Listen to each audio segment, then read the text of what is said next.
Gospod Dobrin, boste upoštevali zahtevo reševalcev in urgentnih zdravnikov in zaustavili razpis, na katerem je Ministrstvo za notranje zadeve za potrebe prevozov v zdravstvu izbralo helikopterja Leonarda?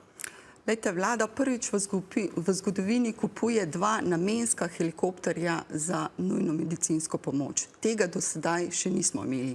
Policija ima svojih helikopterjev dovolj za izvajanje svojih dejavnosti. In v tem trenutku ni nobenega razloga, da bi mi ustavili razpis, ker morajo tudi za to biti neki utemeljeni razlogi za nezakonitost. Povejte nam, gospod Privšek, kaj pravite na ta odgovor? Hvala za besedo in vprašanje. Zdaj, če gospa sekretarka trdi, da ima policija dovolj svojih helikopterjev, se potem lahko vprašamo, zakaj potem ti novi helikopterji pravzaprav ne podpirajo komunikacijskega sistema z dispečersko službo zdravstva, temveč morajo imeti komunikacijski sistem policije. Zakaj se pravi, so očitno namenjeni vseeno policiji prej kot pa zdravstvu. To ni razlog. Upravljena je bila raziskava trga po tej zahtevi zdravstvene stroke, kjer se je pa ugotovilo, da takšen komunikacijski sistem ni certificiran za helikopter. Zaradi tega. To je bilo tudi pojasneno stroki. Kaj pravite na to, na ta odgovor gospe državne sekretarke? V redu, mislim, to je še en izmed v seriji odgovorov, ki nas prepričujejo, da je to, kar so naredili, to, kar mi potrebujemo. Mi smo večkrat povedali, začelo se je v bistvu s sestankom maja lani, kaj vse v zdravstvu potrebujemo, ne glede na to, ali izvajamo HNMP ali sekundarne prevoze, kakšne lastnosti vse potrebujemo, da bo ta helikopter lahko izvajal optimalno dejavnost in optimalno oskrbo. In zdaj s tem, kar bomo dobili, to ni optimalno. Se pravi, je v bistvu nadaljevanje improvizacije, katere smo v bistvu deležni že 20 let, zdaj mogoče bo te improvizacije malenkost manj, ampak oskrba še vedno ne bo optimalna. Zakaj ste torej izbrali helikopter, ki ne ustreza vsem zahtevam stroke in ne bo zagotavljal optimalno oskrbo? Ne, obenem pravite pa, da gre za helikopter namenjen za zdravstvo. Zdravniki, ki vsak dan delajo s pacienti, vam pa odgovarjajo, da kupujete helikopter, ki ne omogoča te optimalne oskrbe in niti ne izpolnjuje zahtevanih standardov. Lejte, mi kupujemo helikopter za nujno medicinsko pomoč, ki je namenjen izključno izvajanju nujne medicinske pomoči in je bila stroka v ta postopek že pri prvem razpisu od vsega začetka vključena. Vse njihove zahteve smo upoštevali maksimalno, kar smo lahko upoštevali. Določenih zahtev ni bilo mogoče upoštevati. Zakaj ne? Zaradi tega, ker bi s tem lahko preferirali določenega ponudnika. Mogel je bil pa razpis sestavljen tako, da se je vsak ponudnik lahko prijavil, da bi si jih lahko 2 ponudnika na evropskem trgu obstajata in obema je bila dana možnost, da se prijavita.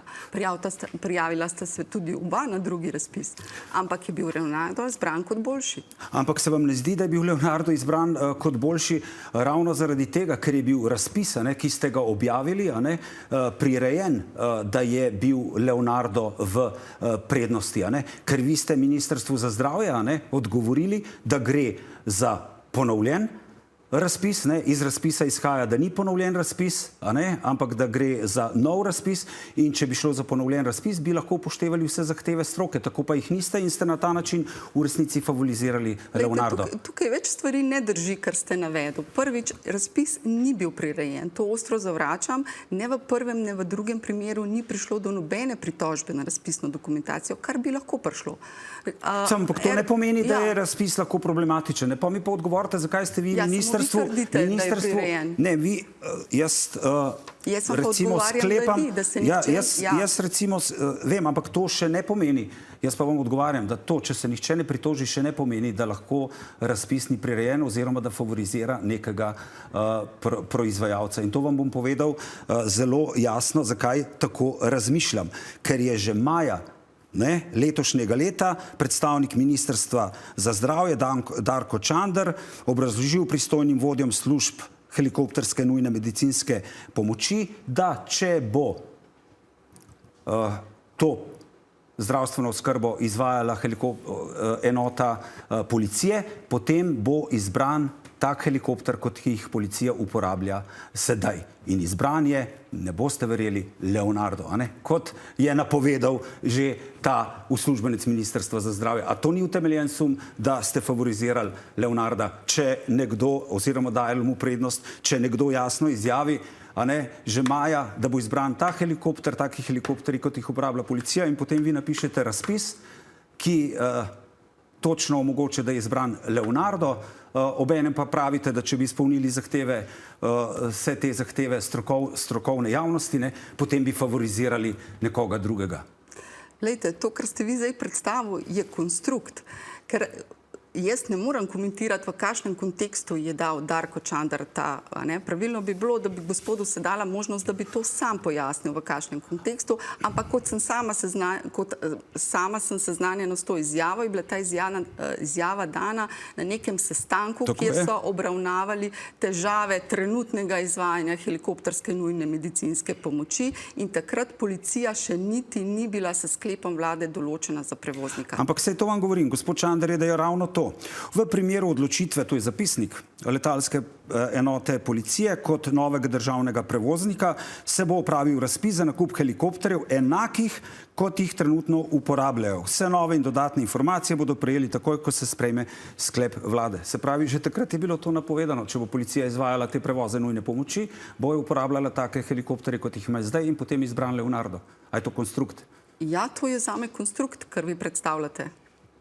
Kako, če vam citiram izjave, potem vam lahko citiram odgovor ministrice, da ste vi ministrstvu odgovorili, povzetki sestanka so bili v mesecu maju predstavljeni predstavnikom Ministrstva za notranje zadeve, kjer pa so predstavili stališče, da gre za ponovljen javni razpis, pa smo videli, da ne gre in da so bile specifikacije že predhodno dogovorjene in stroka se ravno to pritožuje, da niste upoštevali vseh zahtev stroke. Lejte, šlo je za nov razpis in tudi v novem razpisu seveda je prišlo do nekaterih sprememb in so bile nove zahteve stroke maksimalno upoštevane, kar so bile lahko. Gospod Grm, kaj pravite na te izjave, da so bile zahteve stroke upoštevane maksimalno, kar so lahko bile? Vi ste bili na tem sestanku. Kako ste si predstavljali, o čem ste tam govorili? Dober večer še z moje strani. Ja, takole, te trditve ne morem potrditi, zato ker mi smo izhajali iz teh izhodišč, ki smo jih napisali in tudi objavili in tudi javnost obvestili. Torej, niso bili upoštevani naše izhodišča in kriteriji, za katere bi mi želeli, da se taki namenski helikopter uporabi. Torej, ta standard, ki policija, letalska policija, policijska enota trdi, da je skladen ta helikopter, ki ga bo nabavili, torej s tem standardom EN 13718, govori, da za glavo mora biti minimalno 400 mm prostora, da lahko izvajamo napredno oskrbo dihalne poti, tako kot to izvajamo v reševalnih vozilih, kot to izvajamo v operacijskih dvoranah in vse posod, ker je to potrebno. Ta zahteva ni bila uslišana oziroma v tem razpisu se ne nahaja. Zakaj ni bila uslišana in se v tem razpisu ne nahaja? Lejte, v tem razpisu se nahaja, v tehnični specifikaciji se nahaja standard, ki omogoča ustrezno oskrbo glave. In gospod Grm je bil že v mesecu januarju na sestanku, v katerem so mu bile tehnične specifikacije pojasnjene in takrat ni imel pripomb. Drži to, gospod Grm? Takrat smo mi povedali, mi smo že na prvem sestanku povedali vsa ta izhodišča, ki jih ponavljamo spet na drugem, tem zadnjem sestanku 25.4. In na to smo tudi podpisali, povedali, napisali, predstavili Ministrstvo za zdravje v dobri veri, da se bo to seveda uporabljalo oziroma se upoštevalo in na tem tudi vztrajamo. Zato smo tudi obvestili javnost in pa seveda odločevalce o teh stvareh. Gospod Grm, zdaj gospa Dobrin pravi, da ta helikopter izbrani omogoča oskrbo, ki jo zahteva ta standard, da zdravnik lahko bolnika oskrbuje iz dveh strani, tako iz boka kot iz strani za glavo. A to zdaj drži ali ne? A ta izbrani helikopter to omogoča vam ali ne? Ne, to ne drži, definitivno ne. To je samo stvar je enaka kot zdaj, ko jo uporabljamo, torej ves čas improviziramo, torej imamo samo z ene strani dostop do pacienta in do njegove glave. Mi, ker pa če kupujemo namenske helikoptere in če se je vlada zaobljubila, da bo prvič v zgodovini Slovenije namenila 50 milijonov za ustanovitev in pravzaprav posodobitev helikopterske nujne medicinske pomoči, smo razumeli, da bomo seveda dvignili nivo oskrbe. Pomeni, dvigne nivo oskrbe je, da imamo tudi pristop za zadnje strani glave in da upoštevamo te standarde, ki veljajo tudi že vse posod drugod v svetu. Pa čeprav se primerjamo lahko z vsemi našimi sosedi tu okrog. Gospod Kordež, glede na to, kar ste slišali, boste vi zdaj podprli stroko in njeno zahtevo, da se ta razpis zaustavi, ali stojite tukaj za gospo Dobrin in pravite, ni prav nobenega razloga, da se to ponovi in gre za namenski helikopter, čeprav vam gospod Germ in zdravniki dela na tem govorita, da to ne drži.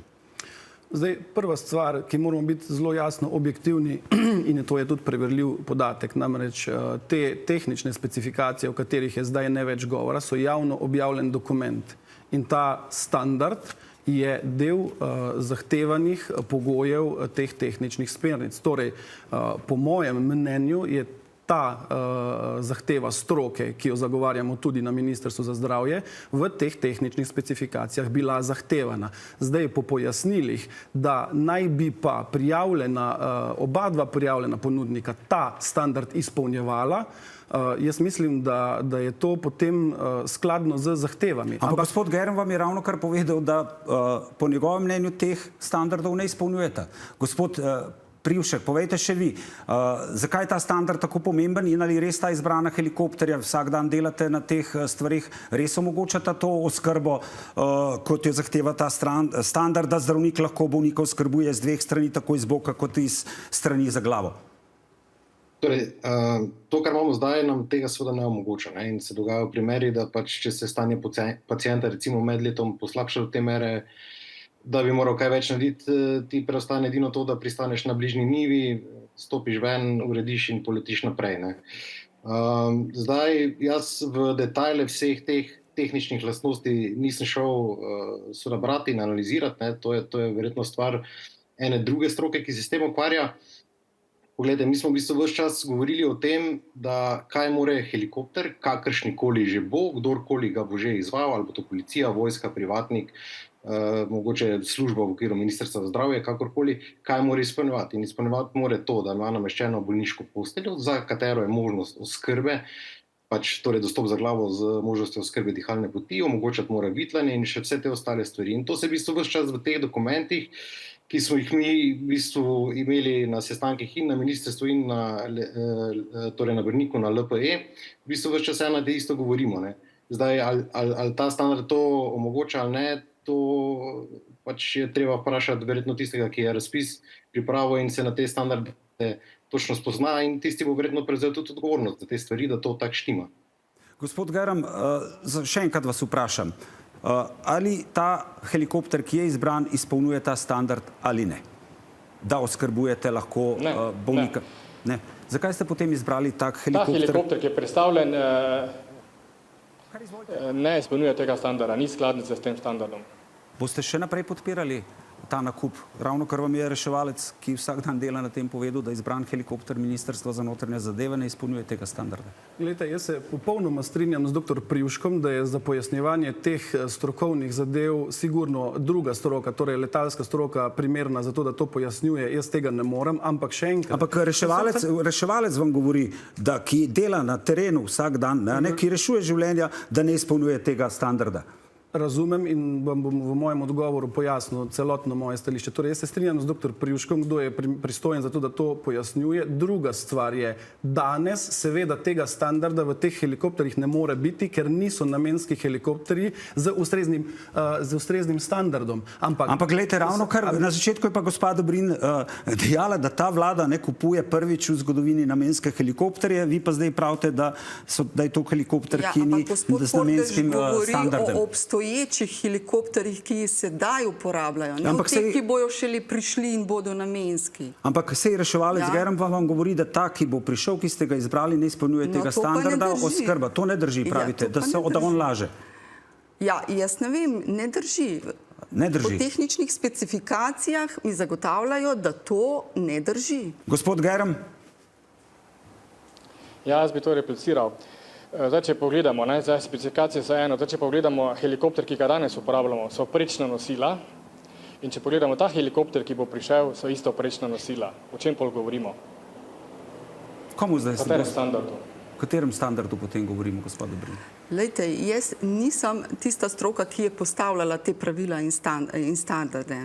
To sta se stroki uskladile, mi smo dobili pisno zahteve zdravstva in smo jih maksimalno upoštevali. Ampak stroka pravi, da niste upoštevali teh zahtev. In tudi predstavnik Ministrstva za zdravje je vedno razpisno dokumentacijo tudi potrdil.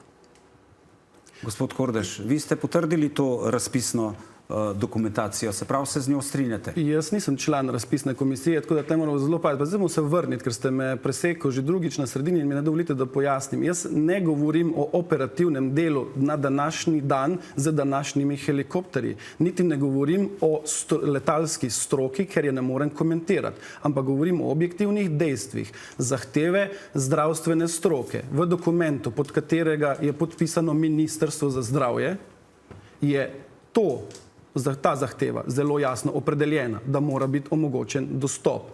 Iz letalske stroke, to je ta standard, ki ga je tudi gospod Gerem opisal in ga navedel za številkami, je del tehničnih specifikacij. In pojasnjeno je bilo, da oba dva prijavljena ponudnika ta standard izpolnjujeta. Ampak še enkrat, jaz tega tehnično ne morem, niti nisem pristojen za to, da to pojasnjujem. Ampak če je zahtevano, mora biti izpolnjeno. Gospod Gerem, samo za konec me še zanima, še vedno vztrajate, da ta zahteva ni izpolnjena ali vas je gospod Kordež prepričal in gospa ministrica Dobrin? Državna sekretarka, se opravičujem. Ne, niso me prepričali. Niso vas prepričali? Zdaj me zanima. Ne, niso me prepričali. Kar povejte. Ja, niso me prepričali, zato ker seveda ne zagotavlja prostora za oskrbo glave za bolnikov, za bolnikovo glavo. Torej govorimo o isti stvari, ki imamo zdaj in ves čas že 20 let improviziramo. To očitno bomo še naprej improvizirali še kar nekaj let, ker vedno kupujemo helikopterje ne za 1-2 leti, ampak kupujemo za neko daljše obdobje, torej 20 let sigurno. Tukaj ne bo napredka, kar se tiče strokovne oskrbe kritično bolnih oziroma pacientov. Zdaj, če smo se pogovarjali, da dva helikoptera oba izpolnjujeta ta standard, ja, seveda ga, tudi Leonardo ga izpolnjuje, samo ne za to prečno postavitvijo nosil, ampak vzdolžno. Povejte mi, gospa Dobrin, gospod Kordež, se pravi, če vas prav razumem, vi boste vztrajali pri končanju tega razpisa in kljub pomislekom, ki ste jih danes slišali stroke v tem zapisanem pismu, se bo ta razpis izvajal naprej in, kot pravi gospod Germ, še naprej bojo improvizirali pri reševanju ponesrečencev. V tem trenutku ni nobenih razlogov, da bi mi ustavili ta razpis za pridobitvijo teh namenskih helikopterjev, ki imajo prilagojeno kabino za upravljanje medicinske dejavnosti, bodo pa pacienti dobili boljšo storitev. Najlepša hvala obema, da ste bili naša gosta. Hvala. Hvala.